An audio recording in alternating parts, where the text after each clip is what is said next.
Salut à tous, bienvenue sur la chaîne. Aujourd'hui, je vais faire un update très attendu les 7 mois après ma greffe capillaire. Je vais vous montrer les résultats sans filtre, partager ce que je pense honnêtement et vous dire si je referai tout ça aujourd'hui.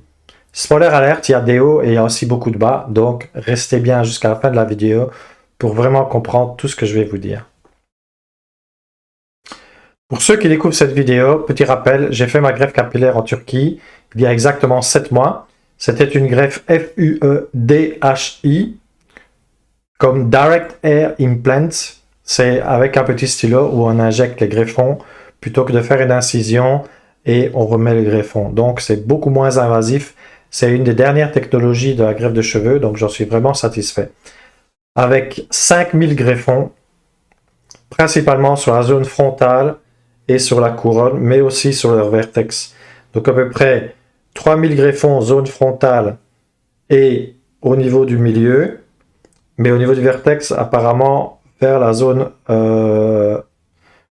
du milieu, donc de la couronne, ils en ont mis à peu près 2000.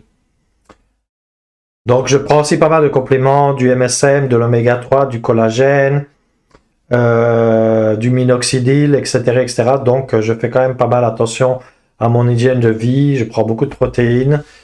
Donc ça aussi c'est assez important pour améliorer la repousse des cheveux et des greffes. Donc je vous ai montré durant les 7 premiers mois en fait l'évolution de cette greffe. J'ai fait des timelapses. Bon, aujourd'hui, il faut savoir qu'au niveau du premier mois, la chute complète des cheveux, c'est assez difficile.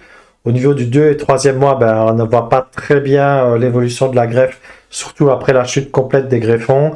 Et c'est vraiment dur mentalement, mais à partir du 4e mois, j'ai commencé vraiment à avoir les vrais résultats de repousse. Et aujourd'hui, au 7e mois, voilà où j'en suis. Donc, je peux vous montrer la vidéo que ma compagne a fait avec son téléphone. Donc, pour vraiment vous montrer l'évolution au niveau de la zone frontale, au niveau de la couronne, mais aussi au niveau du vertex. Et sans avoir mis de gel, sans avoir rien mis, j'ai pas mis de paillettes, j'ai pas mis de la poudre, j'ai rien mis, j'ai pas mis du gel. J'ai moi pour vous voyez la densité et la réussite en fait de la greffe au 7e mois.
C'est loin d'être terminé, il y a aussi une vraie différence par rapport au début. Et j'ai vu beaucoup de gens qui critiquaient au fait cette greffe. Il y a beaucoup de gens qui avaient des aspects, qui avaient des commentaires positifs bien sûr, mais l'effet poireau et l'effet clairsemé, c'est normal après le 7e mois. Donc j'ai reparlé de nouveau de ça avec mon chirurgien. Il m'a dit qu'il fallait vraiment être encore patient et que entre le 7e et le 12e mois, il y a encore à avoir à peu près 40% d'évolution. Donc il faut être patient, c'est une greffe, la nature prend son temps et tout ne vient pas d'un coup. Mais on peut dire que quand même, si vous regardez mes vidéos avant la greffe et même au début de la greffe et aujourd'hui, vous pouvez voir, c'est très difficile de voir que j'ai fait une greffe et je peux maintenant faire vraiment la coupe que je veux.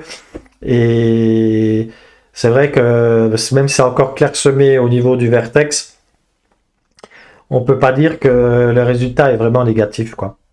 Le positif, j'ai retrouvé une ligne frontale naturelle, je peux me coiffer. Même ma petite fille qui a 4 ans me dit que j'ai des beaux cheveux et que papa, tu as vraiment des beaux cheveux. Elle va raconter à tout le monde que j'ai fait une greffe en Turquie et que j'ai acheté des cheveux en Turquie.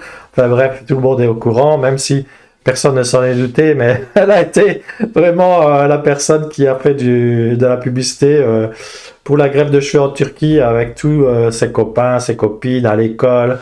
Quand je vais dans une plaine de jeux, il faut qu'elle le dise. Enfin bref, c'est pas discret quoi. Il faut savoir que la couronne est très lente malgré tous les soins et les résultats ne sont pas encore uniformes.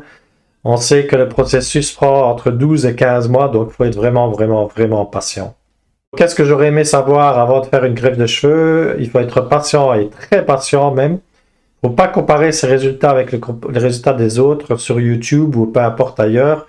Chacun est individuel, sa greffe va évoluer d'une manière individuelle. Et même s'il y a quand même des étapes assez importantes où on peut avoir des marqueurs de cette greffe. Mais il ne faut pas se comparer aux autres. Donc il faut continuer les soins pour les cheveux, ne pas utiliser des shampoings agressifs, utiliser des shampoings neutres, par exemple des shampoings de bébé, utiliser des compléments, utiliser du minoxidil à 2% sans effet secondaire. Et il ne faut pas paniquer si on ne voit pas de résultats pendant les 3 et 4 premiers mois. Ça c'est vraiment important. Est-ce que je referai une greffe de cheveux aujourd'hui? Bien sûr, à 100%, je ne regrette pas du tout. Mais je serai beaucoup mieux préparé mentalement. Et aujourd'hui, je suis à mi-parcours, je suis vraiment beaucoup plus confiant, mais aussi beaucoup plus lucide. Une greffe, ce n'est pas magique. C'est un processus qui est très long, la nature prend son temps. Donc, c'est aussi un des meilleurs investissements que j'ai fait pour moi-même. Donc, pour mon image de soi, je suis pas très matérialiste et tout ça, mais c'est quand même important d'avoir une bonne image de soi. Donc, il n'y a pas à regretter, c'est vraiment la chose à faire. Pour moi, c'est vraiment une expérience positive. Donc, si vous avez des questions, partagez-les en commentaire. Je réponds à tout le monde. Si vous êtes dans le même parcours que moi, tenez bon. Ça en vaut vraiment la peine. Soyez patient. Abonnez-vous pour voir la suite des résultats de l'évolution de la greffe au 8e mois, 9e mois, 10e mois, 12e, 11e mois, 12e mois et voir au-delà. Ça vaut vraiment la peine de voir l'évolution. Et je vous invite à vous abonner, de liker pour aider la chaîne et partager avec plus de personnes. Et bien sûr, de mettre tous vos commentaires, que ce soit positif ou négatif, c'est pas grave. Commentez ce que vous avez envie. Et je vous remercie beaucoup d'avoir regardé cette vidéo et à bientôt.